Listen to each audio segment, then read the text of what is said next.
Hello बच्चों, कैसे आप सभी। आई होप आप सभी बहुत अच्छे होंगे, मस्त होंगे, दुरुस्त होंगे और बच्चा एग्जाम की तैयारी भी अच्छे तरीके से कर रहे होंगे। तो बच्चों, आज की ये जो क्लास है आपके लिए बहुत महत्वपूर्ण और बहुत इंपॉर्टेंट होने वाली है, क्योंकि यहां से ऑप्टिक्स का एक दीर्घ उत्तरीय प्रश्न यानी 5 अंक वाला प्रश्न डिस्कस करेंगे।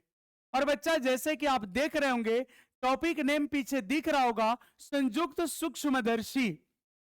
तो बच्चा, इससे पहले हम लोग पढ़े थे सरल सूक्ष्मदर्शी, और वहां पे उसका परिभाषा या उसके बारे में बोला गया बच्चा कि सरल सूक्ष्मदर्शी एक ऐसा प्रकाशीय यंत्र है जिसका प्रयोग उन सूक्ष्मतम चीजों को देखने के लिए होता है जो सामान्यतः देखने में प्रॉब्लम होती है। जैसे छोटी छोटी लिखावट हो या कोई छोटी छोटी चीजें हो, तो बच्चा उनको देखने के लिए सरल सूक्ष्मदर्शी का यूज करते हैं। लेकिन कुछ ऐसी भी चीज होती है, कुछ ऐसे सूक्ष्मतम चीज होती है जो सरल सूक्ष्मदर्शी से भी दिखाई नहीं देता है। जैसे मान लो बच्चा, अगर हम बात करें दही का, तो दही में लैक्टोबैसिलस नाम का एक जीवाणु होता है जो वास्तव में तो होता है, लेकिन आप नग्न आंखों से देखिए तो आपको दिखाई नहीं देगा। आप सरल सूक्ष्मदर्शी से देखिए फिर भी नहीं दिखाई देगा, लेकिन इसका यह मतलब तो है नहीं कि वो है नहीं, वो तो है लेकिन दिख नहीं रहा है। तो अब उस लैक्टोबैसिलस को अगर आप देखना चाहते हैं तो वहां पे संयुक्त सूक्ष्मदर्शी का यूज कर सकते हैं। यानी बच्चा, दही में जो लैक्टोबैसिलस जो जीवाणु होता है, जो कीटाणु होता है, उसको देखना चाहते हैं तो हम लोग संयुक्त सूक्ष्मदर्शी का प्रयोग कर सकते हैं। यानी संयुक्त सूक्ष्मदर्शी वह प्रकाशीय यंत्र है जिसका प्रयोग उन सूक्ष्मतम वस्तुओं को देखने के लिए होता है जो सरल सूक्ष्मदर्शी से भी दिखाई नहीं देता है। यानी जो सरल सूक्ष्मदर्शी से भी दिखाई ना दे, उसको देखने के लिए हम लोग किसका प्रयोग करते हैं? संयुक्त सूक्ष्मदर्शी का। तो बच्चा, यहां पे डिफिनेशन स्पष्ट है कि संयुक्त सूक्ष्मदर्शी एक ऐसा प्रकाशीय यंत्र है। संयुक्त सूक्ष्मदर्शी एक ऐसा प्रकाशीय यंत्र है। संयुक्त सूक्ष्मदर्शी एक ऐसा प्रकाशीय यंत्र है जिसका प्रयोग उन सूक्ष्मतम चीजों को या वस्तुओं को देखने के लिए होता है जो सरल सूक्ष्मदर्शी से दिखाई नहीं देता है। अब बच्चा, इसको अगर बनाना है, इसका निर्माण करना है, सरल सूक्ष्मदर्शी में तो कम फोकस दूरी का एक ही उत्तल लेंस था, लेकिन बच्चवा यहाँ 2 लेंस की जरूरत पड़ेगा। दोनों उत्तल चाहिए और दोनों को एक लेंस एक अक्ष पे रखना होगा, यानी समाक्षीय होना चाहिए। तो बच्चा, यहाँ निर्माण में बताए हैं कि संयुक्त सूक्ष्मदर्शी का निर्माण, बच्चों संयुक्त सूक्ष्मदर्शी का निर्माण दो, यहां पे देख लो, 2 समाक्षीय उत्तल लेंसों को समायोजित करके किया जाता है। तो बच्चा, अगर संयुक्त सूक्ष्मदर्शी को डिजाइन करना है, अगर संयुक्त सूक्ष्मदर्शी को बनाना है, तो आपको 2 उत्तल लेंस लेना पड़ेगा और दोनों को एक ही अक्ष पे रखना पड़ेगा। दोनों को एक ही प्रधान अक्ष पे रखना पड़ेगा। यानी दोनों क्या होना चाहिए बच्चा? समाक्षीय। यानी संयुक्त सूक्ष्मदर्शी का निर्माण 2 समाक्षीय उत्तल लेंसों को समायोजित करके यानी एडजस्ट करके बनाया जाता है। अब एक लेंस के तरफ वस्तु रखा जाएगा और एक लेंस के तरफ हम लोग का आंख लगेगा, ये नेत्र को रखेंगे। तो वस्तु के पास वाले लेंस को बच्चा अभिदृश्यक लेंस कहते हैं। जो वस्तु के पास में लेंस रहेगा उसको अभिदृश्यक लेंस कहते हैं, और जो नेत्र के पास रहेगा, नेत्र के जो पास रहेगा, उसको हम लोग नेत्रिका लेंस कहते हैं। अब बच्चों, ये जरूरी है कि इसमें प्रतिबिंब बनता कैसे है। अब बच्चा, हम लोग सीखेंगे प्रतिबिंब का बनना, टॉपिक सीखेंगे। कौन सा टॉपिक सीखेंगे बच्चा? प्रतिबिंब का बनना, यानी इमेज फॉर्मेशन। और इसके लिए बच्चा हमने 2 लेंस ले लिया। आपको दोनों लेंस दिख रहे बच्चे? दिख रहा है ना सभी को? अब यहां पे बच्चा ये प्रधान अक्ष हो गया, यहां पे ये बच्चा प्रधान अक्ष हो गया। ये क्या हो गया बच्चा? प्रधान अक्ष। ये बच्चा प्रधान अक्ष हो गया, ये प्रधान अक्ष हो गया। यहां पे ये लेंस है। और बच्चा, यहां पे A1 B1 जो है एक वस्तु है, अब इसका प्रतिबिंब कैसे बनता है ये आपको समझना है और हमको समझाना है। बच्चा अगर आराम से देखिएगा तो बड़े प्यार से ये समझ में भी आ जाएगा। ऐसे तो ये टफ श्रेणी में क्वेश्चन आता है, ये थोड़ा जटिल टाइप का क्वेश्चन होता है, लेकिन अगर आप आराम से देखिएगा, अगर वीडियो को भगाइएगा नहीं तो बच्चा समझ में आने की गारंटी। ठीक है बच्चा, थोड़ा सा टेढ़ा है पर मेरा है। तो बच्चों अब क्या करना है, यहाँ पे आपको पता है कि प्रतिबिंब बनने के लिए कम से कम 2 किरण तो होनी चाहिए। तो बच्चों एक प्रधान अक्ष के यहाँ पे समांतर किरण ले लेते हैं। प्रधान अक्ष के समांतर किरण बच्चा यहां से लेते हैं ऐसे, और इसको लेंस से गुजारते हैं। कहां से गुजारते हैं बच्चों? लेंस से गुजार। अब ये प्रधान अक्ष के बच्चा समांतर ले लिए। जो किरण प्रधान अक्ष के समांतर जाएगी बच्चा वो तो फोकस से गुजरेगी। कहां से गुजरेगी बच्चा? फोकस से। तो कम से कम तो 2 किरण होना चाहिए बच्चा। अब एक और गुजार देते हैं यहाँ पे प्रकाशीय केंद्र से। तो ये बच्चा गुजर गया प्रकाशीय केंद्र से। अब बच्चों यहां पे तो इसका प्रतिबिंब बनेगा, ये फर्स्ट प्रतिबिंब बनेगा बच्चा। यहाँ पे क्या बनेगा बच्चों? प्रतिबिंब बनेगा। एक किरण ये हो गई, एक किरण ये हो। अब बच्चा आपको पता है कि 2 किरण जहां पे एक दूसरे को कट करेगी वहां तो प्रतिबिंब बनेगा, और यहां वास्तविक प्रतिबिंब बनेगा। कैसा प्रतिबिंब बनेगा बच्चा? वास्तविक प्रतिबिंब बनेगा। और वास्तविक प्रतिबिंब आपको पता है हमेशा उल्टा होता है। हमेशा क्या होता है बच्चा? उल्टा होता है।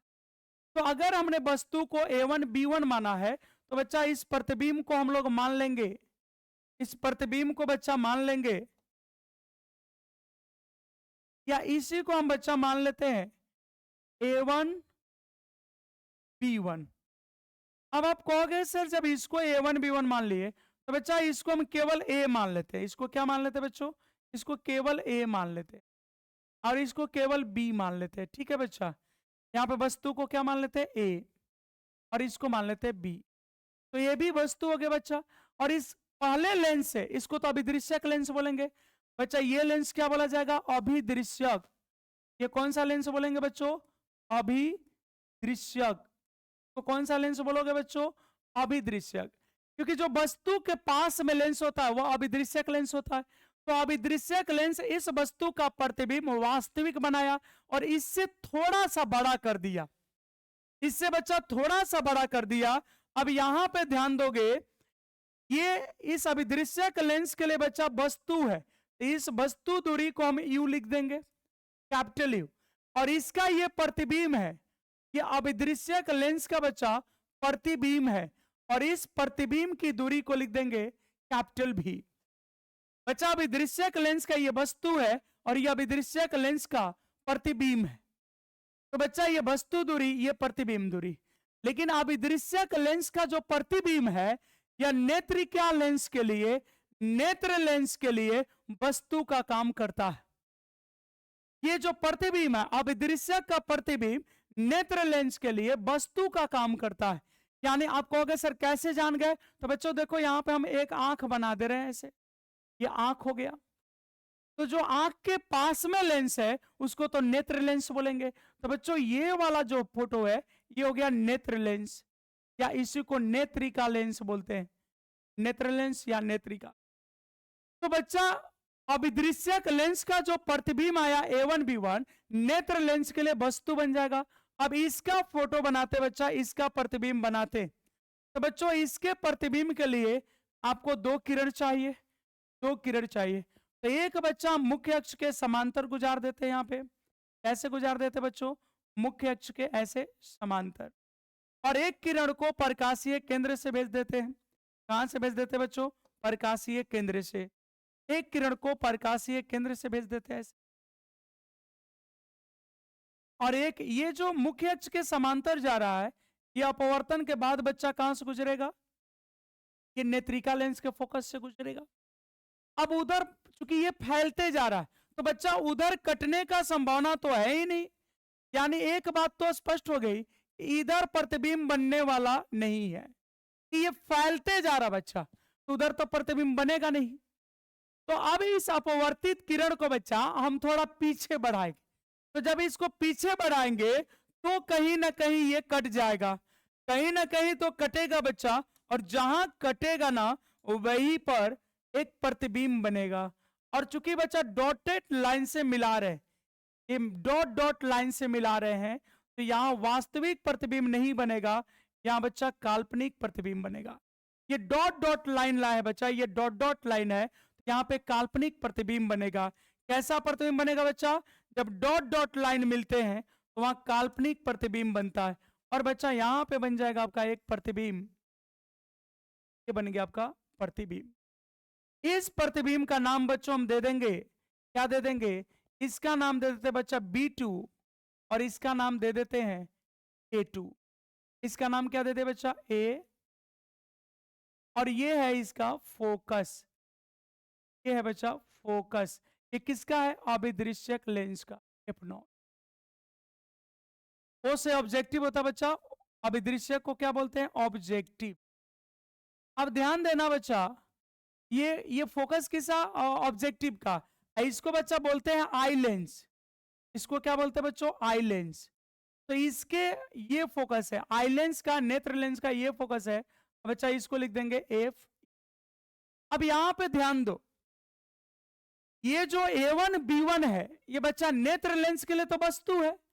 यहां पे जो A1 B1 है बच्चा, ये नेत्र लेंस के लिए वस्तु है, और इसको बच्चा लिख देंगे स्मॉल u। नेत्र लेंस का वस्तु कौन है बच्चा? A1 B1। नेत्र लेंस के लिए वस्तु का काम कौन कर रहा? A1 B1। यानी अभिदृश्यक लेंस का जो प्रतिबिंब था A1 B1, वह नेत्र लेंस का वस्तु है, नेत्र लेंस के लिए वस्तु है, तो वस्तु दूरी को u मान लिए। अब प्रतिबिंब बना बच्चा यहां पे, तो ये तभी दिखेगा जब ये दृष्टि के निकटतम बिंदु D पर बनेगा। जब तक बच्चा D पर नहीं बनेगा तब तक ये दिखेगा ही नहीं। तो ये बच्चा हो गया इसका फोटो। अब इसके बारे में दो तीन शब्द लिख लेते बच्चा, कैसे प्रतिबिंब बना है। तो यहां पे लिख देते हैं, देखो बच्चा यहां पे ये वस्तु है AB, तो माना कि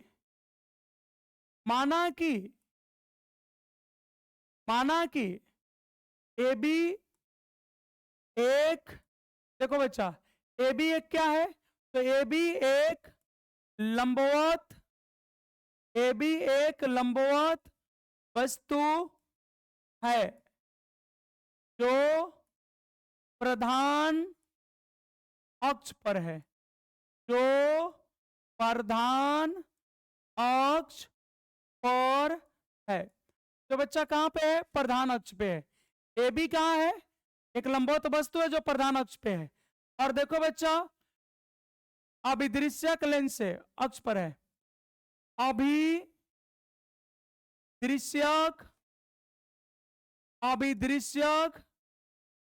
लेंस से बच्चा, अभिदृश्यक लेंस से अपवर्तन के बाद प्रतिबिंब कौन बना? A1 B1। अभिदृश्यक लेंस से अपवर्तन के बाद, अभिदृश्यक लेंस से अपवर्तन के बाद वास्तविक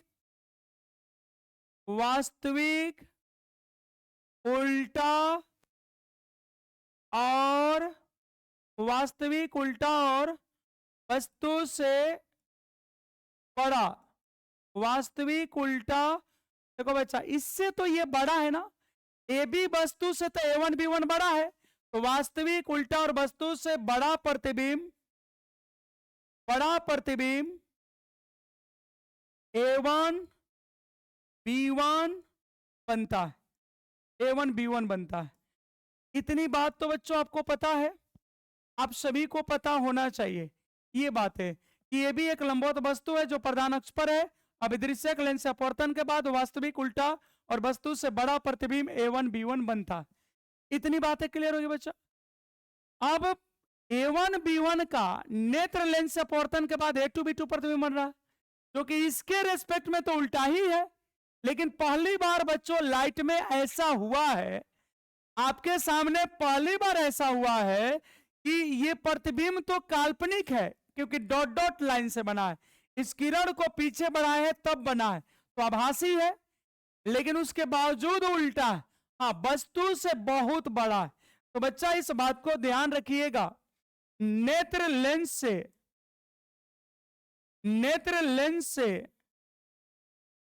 अपवर्तन के बाद, नेत्र लेंस से अपवर्तन के बाद, नेत्र लेंस से अपवर्तन के बाद आभासी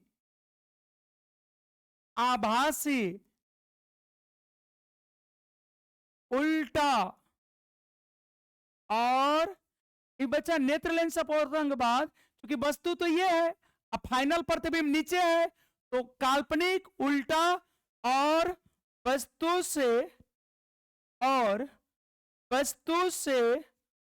बहुत बड़ा, और वस्तु से बहुत बड़ा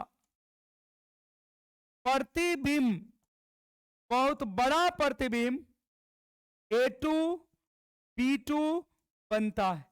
तो बहुत बड़ा प्रतिबिंब कौन बनता है बच्चा? A2 B2 बनता है। तो फाइनल प्रतिबिंब कौन है बच्चा? A2 B2।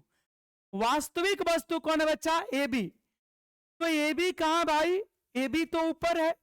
AB कहां है बच्चा? तो AB तो ऊपर है, और प्रतिबिंब फाइनल A2 B2 कहां बन रहा है? नीचे, तो उल्टा हो गया, और आभासी भी है। तो पहली बार ऐसा हुआ बच्चा, याद रखना, ये पहली बार ऐसी हुई है, पहला बार ऐसा हुआ है कि जब आभासी प्रतिबिंब उल्टा है। ये तो जनरली आभासी प्रतिबिंब सीधा होता है। तो ये बात समझ में आ गई बच्चों। अब इसका लिख लेंगे हम लोग आवर्धन। अब क्या लिखेंगे बच्चा? आवर्धन सूत्र। क्या लिखेंगे बच्चों? आवर्धन सूत्र।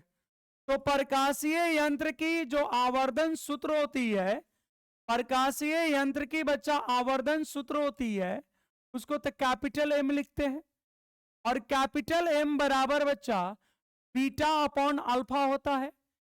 ये तो बता चुके हैं जी पिछले 2 वीडियो में।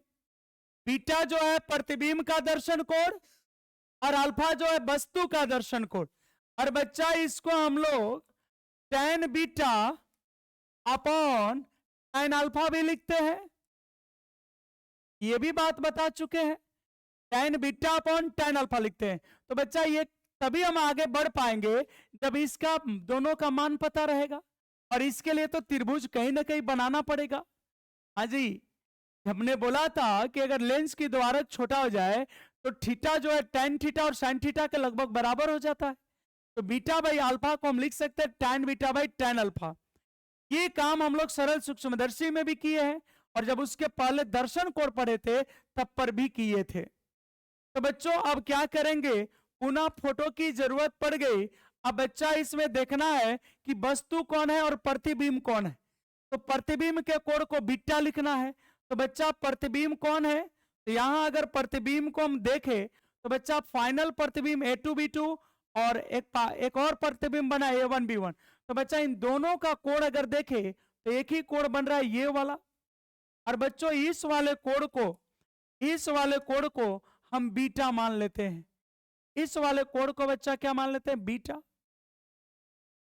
अब यही इसका कोण है, दर्शन कोण बच्चा नेत्र लेंस के साथ, ये कोण हो गया, आंख इसमें सटा हुआ है, तो बच्चा ये बीटा हो गया। या इसके साथ भी लोगे A2 B2 के साथ, तो A2 B2 भी यही कोण बनाएगा। बच्चा ये आई लेंस है, तो इसके प्रकाशीय केंद्र को E लिख देते हैं, और ये अभिदृश्यक लेंस है, तो इसके प्रकाशीय केंद्र को O लिख दिए। अब बच्चा यहां से tan बीटा का मान तो मिल जाएगा, tan बीटा का मान बच्चा मिल जाएगा, लेकिन वस्तु का भी कोण चाहिए। तो प्रतिबिंब तो A2 B2 है। अब बच्चा इस वस्तु के हाइट को पकड़िए, इस हाइट को बच्चा इतना है ना, इतना लाके यहां प्रतिबिंब को टच कर दीजिए। देखो बच्चा टच हो गया। इस वाले हाइट को पकड़ के लाना है और प्रतिबिंब के सामने रखना है, क्योंकि बच्चा कंपेयर तो अगल बगल होता है। जब दोनों एक जगह रहेगा तब ना कंपेयर करेंगे। अब कोई कहीं है कोई कहीं है, कहता आओ देख लेंगे, ऐसे कंपेयर तो नहीं होगा। ऐसे तो पता नहीं चलेगा कौन मजबूत है। जब दोनों एक जगह आएगा तब ना पता चलेगा। तो बच्चा प्रतिबिंब तो यहाँ है A2 B2, तो इस वस्तु को पकड़िए और यहाँ हाइट को ले लीजिए। तो बच्चा इतना ही हाइट इसका था, और इस पॉइंट को बच्चा हमने ले लिया सी। क्या ले लिया बच्चा? सी। अब इसको मिला दीजिए यहां से बच्चा, इसको मिला दीजिए आराम से। देखो यहां बच्चा जब इसको हम मिलाएंगे तो एक कोण बनेगा बच्चा। यहाँ पे क्या बनेगा बच्चा? एक कोण बनेगा। और इस कोण को, चूंकि ये वस्तु है, ये वस्तु की ऊंचाई को, ध्यान देना बच्चा, इस वस्तु की ऊंचाई को प्रतिबिंब के पास लाए। ये वाला वस्तु की ऊंचाई को प्रतिबिंब के पास लाए, क्योंकि एक जगह आएगा तब ना कंपेयर होगा। अब ऊंट ऊंचा है कि पहाड़ ऊंचा है बच्चा? जब ऊंट पहाड़ के नीचे आएगा तब ना पता चलेगा।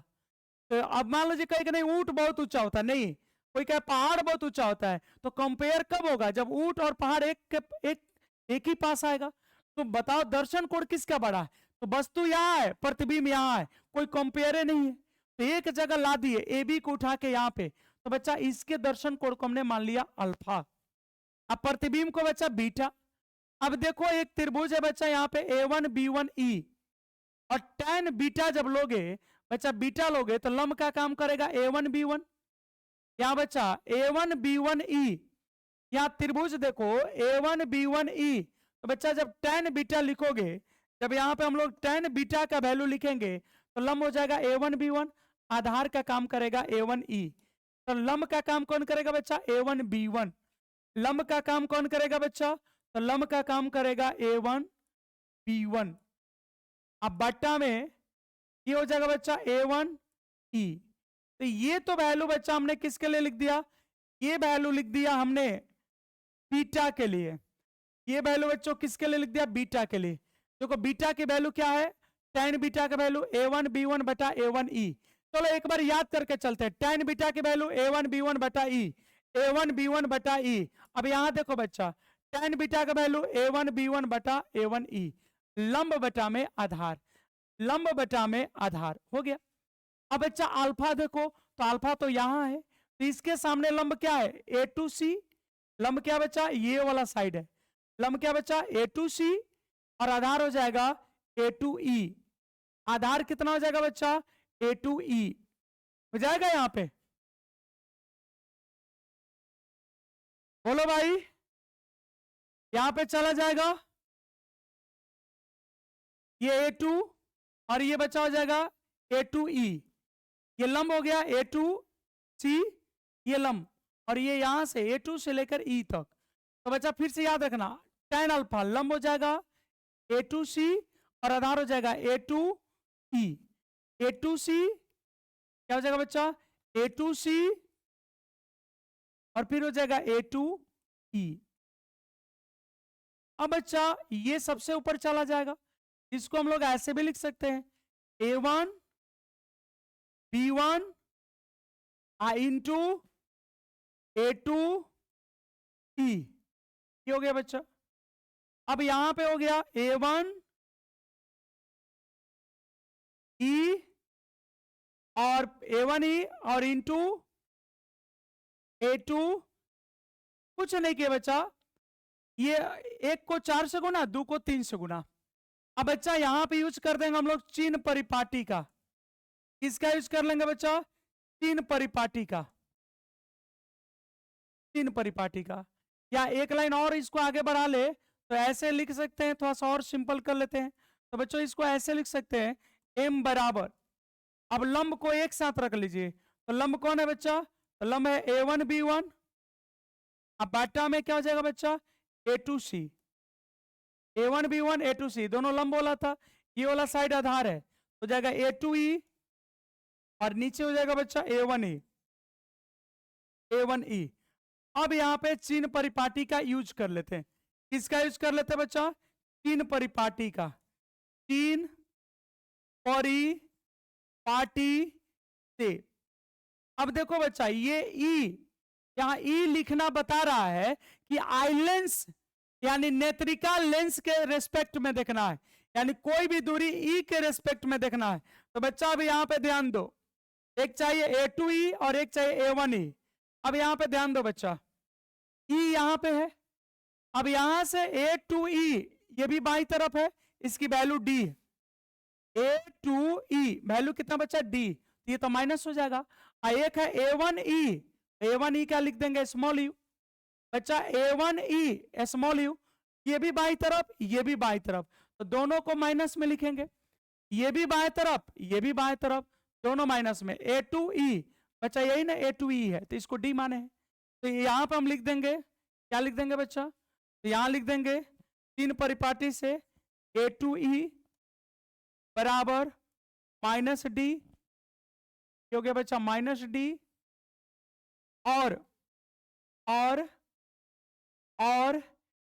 ए वन ई बराबर हो जाएगा बच्चा माइनस यू है। ये बात क्लियर है। ए टू ई का मान कितना बच्चा माइनस डी, और ए वन ई का मान कितना है माइनस यू। तो आवर्धन आपका क्या हो गया यहाँ पे, तो बच्चों आवर्धन हो गया एम बराबर ए वन अपॉन ए टू सी और इनटू हो गया बच्चा, यहाँ पे ए टू ई को लिख दे रहे हैं माइनस डी अपॉन हो गया बच्चा माइनस यू। एक बात ध्यान दीजिएगा, ये तो बच्चा ए टू सी वस्तु दूरी है ना, ये ए टू सी बच्चा क्या है वस्तु दूरी है। तो देखो चूंकि ए बी का ही ना लंबाई ए टू सी था, उसी को ना बच्चा ए टू सी लिखे। अब आप कहोगे कहां सर, तो देखो बच्चा दिखा रहे, यहां फोटो देखो, ये जो ए बी हाइट है बच्चा, यहाँ पे ए बी जो है उसी को ना ए टू सी यहां ला के लिखे थे एक साथ। जो जब कहानी कर रहे थे कि जब ऊंट और पहाड़ एक जगह होगा तब ना कंपेयर होगा, तो बच्चों इसी को ना उठा के लाए। तो ए बी बराबर कितना हो जाएगा ए टू सी, तो ए बी बराबर हमने बच्चा क्या कर दिया ए टू सी। तो आपका फॉर्मूला आ गया एम बराबर ए वन बी वन अब बटा में ए बी, और बच्चा ये माइनस माइनस कट जाएगा, हो गया डी अपॉन यू। अभी भी ये पूरी बात नहीं हुआ बच्चा, इतना तो हो गया। अब ये दोनों का भी वैल्यू चाहिए, ए वन बी वन और ए बी का मान चाहिए बच्चा। इसकी वैल्यू चाहिए ए वन बी वन और ए बी का मान चाहिए। इसको बच्चा मान लेते हैं इक्वेशन नंबर 1। अब इसको क्या मान लिया इक्वेशन नंबर 1। अब बच्चा तभी आगे बढ़ेंगे जब ए वन बी वन और बटा में ए बी का वैल्यू चाहिए। तो अब क्या करेंगे, दो समरूप त्रिभुज, यहां देखो बच्चा, एक त्रिभुज ले लेंगे ए बी लेना है और एक ए वन बी वन लेना है। तो बच्चा एक ले लेंगे ए बी ओ और एक ले लेंगे ए वन बी वन ओ, एक ले लेंगे ए बी ओ और एक ले लेंगे ए वन बी वन ओ। तो बच्चा ओ तो शीर्षाभिमुख हो गया, एक कोण कॉमन, इसमें ए 90 डिग्री है, इसमें ए वन 90 डिग्री है। तो बच्चा जब दो त्रिभुज के दो कोण बराबर होते हैं तो तीसरा तो अपने आप बराबर होगा, क्योंकि त्रिभुज के तीनों कोणों का मान 180 डिग्री होता है। तो बच्चा कोण O A B O A one B one O, ये बच्चा कोण तो कॉमन हो गया, इसको शीर्षाभिमुख कोण कहते हैं। कौन से कोण कहते हैं, A B O A one B one O शीर्षाभिमुख कोण। इसमें ए 90 डिग्री, इसमें ए वन 90 डिग्री। तो बच्चा ये दोनों त्रिभुज क्या हो गया समरूप, तो सापेक्षिक भुजाओं का अनुपात बराबर होगा। तो अब यहां पर लिख देंगे बच्चा, क्योंकि त्रिभुज ए बी ओ और त्रिभुज ए वन बी वन ओ पर में, कौन पर में से बच्चा, ए से समरूप है। तो बच्चा इस पर में से तो समरूप है, तो सापेक्षिक भुजाओं का अनुपात भी बराबर होना चाहिए। तो ए बी ओ में आधार क्या हो जाएगा, लंब क्या होगा बच्चा ए बी, और इसमें जब आधार लोगे यहां इसका लंब लोगे तो हो जाएगा ए वन बी वन, ये दोनों का लंब था। इसका आधार लोगे बच्चा तो ए से ओ, और इसका आधार लोगे तो ए वन से ओ। अब एक बार इसको उलट लो बच्चा, क्योंकि यहाँ ए वन बी वन ऊपर है और ए बी नीचे है। तो बच्चा इसको एक बार हम उलट देते हैं, तो क्या बन जाएगा बच्चा, यहां बन जाएगा ए वन बी वन ऊपर चला गया, अब बाटा में हो गया ए बी, और फिर हो जाएगा इधर ए वन ओ, अब बाटा में हो जाएगा ए ओ। कुछ नहीं क्या किए भाई, यहाँ पे सिर्फ हमने पलट दिया। देखो यहाँ पे बच्चा इसको उठा के पलट दिया, ए वन बी वन को ऊपर कर दिया तो ए वन ओ ऊपर हो गया, ए बी नीचे ए ओ नीचे। देखो बच्चा यही ना लिखे यहाँ पे। अब फिर क्या बच्चा, इसकी वैल्यू ऑलरेडी पता है, इसकी वैल्यू बच्चा पता है, देखो A1 अब B1 अब बाटा में AB, और इसका वैल्यू बच्चा पता है A1O AO। अब आप कहोगे कहां सर, तो ध्यान से देखना बच्चा, A1O देखो बच्चा O के रेस्पेक्ट में, क्या ध्यान दो, सावधानी हटी दुर्घटना घटी, टेढ़ा है पर मेरा है। तो बच्चा कोशिश करना है, देखो ये 5 नंबर में पूछता भी है। तो एक था A1O, तो इस O के रेस्पेक्ट में दाहिने है, और बच्चा O से A1 या A1O कितनी दूरी है B, तो ये B तो प्लस हो जाएगा, और AO ये बच्चा बाई तरफ है, AO किधर है बाई तरफ, तो ये हो जाएगा माइनस, ये हो जाएगा प्लस। A1O ये दाई तरफ है, O के रेस्पेक्ट में A1O, तो O के रेस्पेक्ट में दाएं तो प्लस, ये बाएं तो माइनस। AO का कितना बच्चा वस्तु दूरी, AO कौन है वस्तु दूरी। अब ध्यान दो बच्चा, A1O इसका बच्चा था भी प्लस भी, A1O ये बच्चा था माइनस यू, वो भी बड़ा वाला यू। कौन वाला यू था बच्चा, बड़ा वाला यू था, कैपिटल यू। अब इसी वैल्यू को बच्चा समीकरण 1 में रख दो। अब कुछ नहीं करना है, समीकरण 1 से, समीकरण 1 में जब बच्चा वैल्यू रखोगे, समीकरण 1 था m बराबर क्या था बच्चा, A1 B1 बटा में AB, और तब था बच्चा D बटा में Q। अब कहोगे कैसे सर, तो देख लो बच्चा, यहां पे है, यहां है, देख लो यहां पे है बच्चा, देखो देखो यहां पे है ना, A1 B1 बटा AB, और D बटा में क्या यहाँ पे U है, यहाँ पे क्या बच्चा D बटा U, और इसका मान निकल ही गया, D बटा U पहले से था। समीकरण 1 में इसकी वैल्यू रख देते हैं, तो बच्चा यहाँ पे इसकी वैल्यू रख लो, m बराबर minus plus minus minus D बटा में U, और तब हो जाएगा बच्चा D, ये हो गया। इसी को बच्चा हम लोग कहते हैं, ये जो फॉर्मूला है तो हम लोग कहते हैं सामान्य आवर्धन, सामान्य आवर्धन सूत्र। तो बच्चों अब इसमें कौन क्या है, अब बच्चा दो को यू आ गया, एक यू आ गया छोटा और एक यू आ गया बड़ा। छोटा यू किसके लिए था, नेत्र लेंस के लिए वस्तु दूरी, किसके लिए था, नेत्र लेंस की वस्तु, नेत्र लेंस की वस्तु दूरी, नेत्र लेंस की वस्तु दूरी, ये नेत्र लेंस के लिए वस्तु दूरी है। अब बड़की यू क्या बच्चा, यह है अभिदृश्यक लेंस के लिए वस्तु दूरी, अभिदृश्यक लेंस की वस्तु दूरी, या अभिदृश्यक लेंस के लिए वस्तु दूरी। क्या बच्चा, अब कुछ और तो रहा नहीं, हाँ भी रह गया, तो भी बच्चा क्या है, तो भी है, ये भी जो है ये नेत्र लेंस का नहीं है बच्चा, ये किसके लिए है, भी जो था अभिदृश्यक लेंस के लिए प्रतिबिंब दूरी, अभिदृश्यक लेंस के लिए प्रतिबिंब दूरी, अभिदृश्यक लेंस के लिए प्रतिबिंब। इतना लिख दोगे ना बच्चा तो पूरा का पूरा 5 नंबर आपको मिल जाएगा। लेकिन ये थोड़ा सा मजेदार है, ये अच्छा क्वेश्चन है, और बच्चा ये VBI है, और यकीन नहीं है बच्चा इसको आप YouTube पे सर्च करके देख लो, ये नहीं मिलेगा आपको, नहीं पढ़ाते हैं लोग, ये थ्योरी को छोड़ देते हैं, क्योंकि ये बच्चा थोड़ा सा कम्युनिकेट करने में प्रॉब्लम होता है। तो थोड़ा सा आप कोशिश करना भाई, आ जाएगा आपको, आराम से सुनिएगा, आराम से समझिएगा, और PDF बच्चा आपको सामने दे रहे हैं। तो पहले आप क्या करना कि PDF से बच्चा पहले नोट्स बना लेना, और तब वीडियो को कान में ईयरफोन लगा के सुनना, और तब वहां पे मिलाते चलना, तो सब चीजें आराम से दिखेगी। ठीक है बच्चा, उम्मीद करते हैं आप मेरी बातों पे ध्यान देंगे, और ये 5 नंबर में पूछता है भाई। चलिए आज के इस लेक्चर में इतना ही, बहुत बहुत धन्यवाद।